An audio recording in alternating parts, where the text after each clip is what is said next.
নমস্কার বন্ধুরা, সবাই কেমন আছেন? আমি সঙ্গমিত্রা সাহা আর আপনারা দেখছেন আদ্রিস মাসালা কিচেন।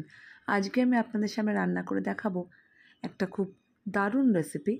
সেটা হচ্ছে উচ্ছে দিয়ে একটা রেসিপি করে দেখাবো। এটাকে আমরা বলি উচ্ছে তিতা ছেচকি। বাচ্চারা বড়রা অনেক সময় কিন্তু উচ্ছে খেতে চায় না, তো আপনারা কিন্তু এইভাবে তৈরি করে দিতে পারেন, অনায়াসে কিন্তু খেয়ে নেবে। আর এর মধ্যে শুধু উচ্ছে না, আরও অনেক সবজি পড়বে, তো বাচ্চাদের যেটা আপনারা মন ভুলিয়ে খাইয়ে দিতে পারবেন। তো চলুন শুরু করছি তিতা ছেচকি, যেটা কিনা আমরা ভাত দিয়ে পরিবেশন করব। তো চলুন শুরু করছি তিতা ছেচকি।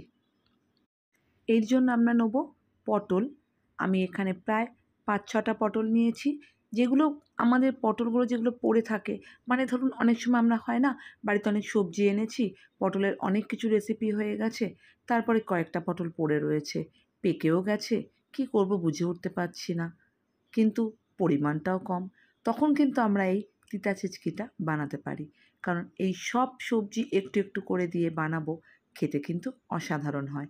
তো আমি কিন্তু এখানে ৬টা পটল নিয়ে নিয়েছি, তার গাটা লম্বা লম্বা করে চিড়ে ডুমো ডুমো করে কেটে নিয়েছি। আর নিচ্ছি বেগুন। এখানে আমি একটা বড় মাপের বেগুন নিয়েছি, আর বেগুনটা কিন্তু একটু বড় বড় করে কাটবেন। তার কারণ আমরা প্রথমেই যেহেতু সবজির সাথে একসাথে দিয়ে দেবো, যাতে পুরোটা গলে না যায়, তাই একটু বড় মাপের কাটবো কিন্তু বেগুনটা। আর দিচ্ছি আমরা আলু। আলুগুলোকে আলু পোস্তর থেকে একটু বড় মাপে কেটেছি। আপনারা চাইলে আলু পোস্তর মতন করেও কাটতে পারেন। আমি এখানে চন্দ্রমুখী আলু নিয়েছি, তবে জ্যোতি আলুটা পেলে কিন্তু বেশি টেস্টি হয়। তো আমরা এখানে চন্দ্রমুখী আলু প্রায় 2টো মিডিয়াম সাইজের চন্দ্রমুখী আলু নিয়েছি। আর এবারে হচ্ছে আসল ইনগ্রেডিয়েন্টস, সেটা হচ্ছে উচ্ছে। তো আমরা এখানে উচ্ছেটাকে একটু মোটা মোটা কেটেছি, খুব বেশি পাতলা নয়, ভাজার মতন নয়, স্লাইট একটু মোটা করে কেটেছি। আর এর ভেতরের বীজ কিন্তু সব আমরা ফেলে দিয়েছি। তো চলুন এইবারে আমরা শুরু করছি তিতা ছেচকি। তো আমার যদি রেসিপিটা ভালো লেগে থাকে অবশ্যই কিন্তু আপনারা সাবস্ক্রাইব করবেন। তো আমি এখানে কড়া বসিয়ে দিয়েছি গ্যাসে। কড়াটাকে ভালো করে কিন্তু গরম করে নেব, যাতে কোনো সবজি কড়াইতে দিলে এর গায়ে লেগে না থাকে। এবারে আমি কড়াইতে দিচ্ছি সর্ষের তেল। এই রেসিপিটা কিন্তু সর্ষের তেলেই রান্না করব আমরা। সর্ষের তেলে করলে এর ঘ্রাণটা খুব ভালো বেরোয় আর খুব টেস্টিও হয়। তো আমি এখানে প্রায় 2 টেবিল চামচ, বড় বড় মাপের 2 টেবিল চামচ তেল দিয়েছি। দিয়ে এবার পুরো কড়াইয়ের গায়ে তেলটাকে আমি লাগিয়ে নিলাম। তেল কিন্তু আমাদের ভালো গরম হয়ে গেছে। এইবারে আমরা এর মধ্যে দিচ্ছি 2টো শুকনো লঙ্কা। 2টো শুকনো লঙ্কা আমরা ফোড়নে দেবো। আর দেবো এর মধ্যে সর্ষে ফোড়ন দেবো। তো সর্ষে আমি এখানে প্রায় 3 চা চামচের মতন সর্ষে দিচ্ছি।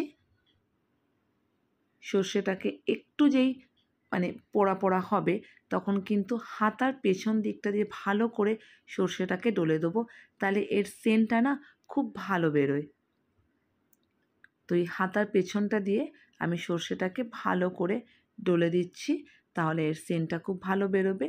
আর খুব সুন্দর যখন একটা সেন্ট বেরোবে, তারপরেই কিন্তু আমি এর মধ্যে সবজিগুলোকে দিয়ে দেবো একে একে। তো এই বেঁচে যাওয়া সবজি, আপনাদের কাছে যদি আরও কিছু সবজি থাকে, সেগুলোও কিন্তু আপনারা দিতে পারেন। তো আমি এখানে শুধু আলু, পটল, উচ্ছে আর বেগুন দিয়ে করছি। তো দেখুন ধুয়ো উঠছে। এইবারে আমরা পটলগুলো যে কেটে রেখেছিলাম, সেগুলোকে দিয়ে দিচ্ছি। একে একে আমরা সব সবজিগুলোই এর মধ্যে দিয়ে দেবো। তো প্রথমে পটল দিলাম, তারপরে দিচ্ছি বেগুন। বেগুনের পরে দেবো আমরা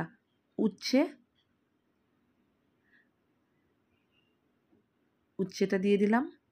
আর আলুটা আমরা এখন দেবো না, কারণ যেহেতু আমি এখানে চন্দ্রমুখী আলু নিয়েছি, আগেও বলেছি, তো আলুটা আমি একটু পরে দেবো।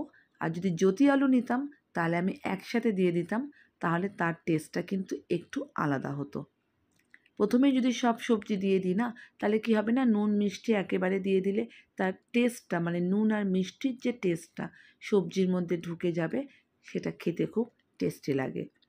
তো তো এইবারে সব সবজি দিয়ে দিয়েছি, দিয়ে ভালোভাবে এটাকে আমরা নেড়ে চেড়ে নিচ্ছি, মানে ফোড়নের সাথে তেলের সাথে ভালোভাবে এটাকে আমরা মিশিয়ে নিলাম। এইবারে আমরা এতে দেবো হলুদের গুঁড়ো আর দেব স্বাদ মতন নুন।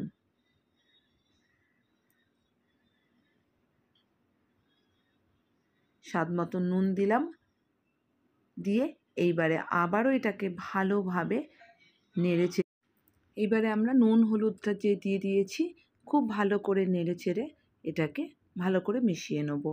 তো এই সময় কিন্তু আমরা গ্যাসের আঁচটাকে বাড়িয়ে দিয়েই তারপরে কিন্তু এটাকে ভালোভাবে নাড়ব, যাতে সব কিছু মশলা, মানে মশলা মিন্স আমরা এখানে তো সেরকম মশলা ইউজ করিনি, সর্ষে ফোড়নে আর নুন হলুদটা যাতে সব সবজির গায়ে ভালোভাবে লেগে যায়। তো বন্ধুরা, এই রেসিপিটা কিন্তু খেতে খুবই টেস্টি হয়, আর সবার পক্ষে কিন্তু খাওয়াটা উচিত, কারণ যেহেতু এর মধ্যে উচ্ছে আছে। তো অনেক সময় আমরা শুধু উচ্ছে সেদ্ধ ভাজা খেতে ভালো লাগে না, তখন কিন্তু আপনারা এইভাবে সবজিটা বানাতে পারেন। তো ভালোভাবে মিশিয়ে নিয়েছি। এইবারে আমরা গ্যাসের আঁচটাকে কমিয়ে এটাকে ঢেকে রাখবো জাস্ট 5 মিনিটের জন্য। তো চলুন 5 মিনিট বাদে আমরা এই ঢাকনাটা খুলে আবার এটাকে দেখব সবজিগুলো কতটা হলো। তো 5 মিনিট হয়ে গেছে, দেখুন সবজি কিন্তু প্রায় আমাদের মজে এসছে। 5-7 মিনিট বাদেই কিন্তু আপনারা ঢাকনাটা খুলে দেবেন। এইবারে আমরা দিয়ে দিচ্ছি আলুটা। আলুটাকে দিয়ে এইবারে আবারও আমরা এটাকে ভালোভাবে মিশিয়ে নেব আলুটা, কারণ আমাদের সবজি কিন্তু প্রায় 90% হয়ে গেছে। যেহেতু এটা একটু মাখো মাখো হবে, তাই জন্য একটু আমরা এখন আলুটাকে দিয়ে দিলাম। আলুটা হতে হতে সবজিটা কিন্তু অনেকটাই আমাদের মাখো মাখো হয়ে যাবে, মানে বেগুনগুলো গলে গলে যাবে। তো আলুটাকে দিয়ে দিয়েছি, ভালোভাবে নেড়ে চেড়ে নিলাম। এইবারে আমরা এর মধ্যে দেবো একটু চিনি। যেহেতু চন্দ্রমুখী আলু তাড়াতাড়ি সেদ্ধ হয়ে যায়, তাই জন্য কিন্তু আমরা চিনিটা এখনই দিয়ে দিলাম। আর যদি জ্যোতি আলু হতো কিংবা অন্য কোনো শক্ত টাইপের, জ্যোতি আলু আর চন্দ্রমুখী আলুই আছে, তো তখন কিন্তু চিনিটা আমরা একটু পরে দিতাম। তো আমরা চিনিটাকে দিয়ে দিলাম, দিয়ে এবারে আবারও ভালোভাবে নেড়ে চেড়ে নিচ্ছি, যাতে সব মশলার গায়ে চিনিটা লেগে যায়, মিশে যায়। এইবারে আমরা এটাকে ঢেকে আবারও রেখে দেবো 5 মিনিটের জন্য। তো আমরা এখন একটু অল্প পরিমাণ জল দিচ্ছি, হাফ কাপের থেকেও একটু কম জলের ছিটের মতন। আপনারা যদি চান তো জলের ছিটের মতনও দিতে পারেন।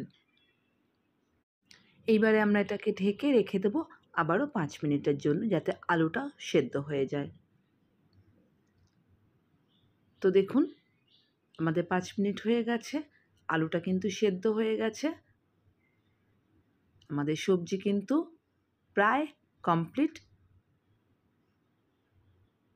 দেখুন ভাজা ভাজা হয়ে করে নিয়েছি, আর কীরকম মাখো মাখো হয়েছে। এইবারে আমরা এর মধ্যে দেবো হাফ কাপের মতন জল। দেখুন আলুটা কিন্তু প্রায় হয়ে এসছে। এইবারে আমরা এর মধ্যে হাফ কাপের মতন জল দিয়ে দেবো, যাতে সবজিগুলো সব একটা আর একটার সাথে মাখো মাখো হয়। তো আমরা এখানে অল্প পরিমাণ নুন দিচ্ছি আগে, কারণ নুনের পরিমাণটা আর একটু লাগবে, কারণ আমরা প্রথমেই যা নুন দিয়েছিলাম সেই আলুতে কিন্তু আমরা আর নুন দিইনি। তো এখন নুনের পরিমাণটা আমি দেখলাম আর একটু লাগবে, তো আমি সেই অনুপাতে নুনটাকে দিয়ে দিলাম। দিয়ে এইবারে আমরা এর মধ্যে হাফ কাপের মতন জল দেবো। হাফ কাপের মতন জল দিয়ে এটাকে ভালোভাবে নেড়ে চেড়ে নেব। দেখুন হাফ কাপের মতন জল দিয়ে দিয়েছি, কারণ এটা ঝোল ঝোল হবে না, এটা কিন্তু মাখো মাখো টাইপেরই হবে। তো এইবারে আবারও আমরা এটাকে ঢেকে জাস্ট 2 থেকে 3 মিনিট মতন রাখবো, কারণ সবজি আমাদের সেদ্ধ হয়ে গেছে আর সবজি প্রায় কমপ্লিটও। তো আমরা আবার 2 মিনিট বাদে দেখুন আমাদের সবজি পুরো রেডি। এইবারে আমরা এটাকে পরিবেশন করব ভাতের সাথে। তো বন্ধুরা, আপনাদের যদি আমার এই রেসিপিটা, খুব হালকা পাতলা রেসিপি, যদি ভালো লাগে অবশ্যই আমার চ্যানেলটি সাবস্ক্রাইব করবেন, শেয়ার করবেন, আর পাশে থাকা বেল আইকনটা প্রেস করবেন, যাতে নোটিফিকেশানটা আপনাদের সঠিক সময় আপনারা পেয়ে যান। তো আবারও দেখা হবে নতুন কোনো রেসিপির সাথে। আর অবশ্যই ট্রাই করবেন এই উচ্ছের রেসিপিটা, তিতা ছেচকি। অবশ্যই বাড়িতে ট্রাই করবেন। কার কীরকম লাগলো জানাতে কিন্তু ভুল করবেন না। আবারও দেখা হবে নতুন কোনো রেসিপির সাথে। সবাই ভালো থাকবেন, সুস্থ থাকবেন। নমস্কার।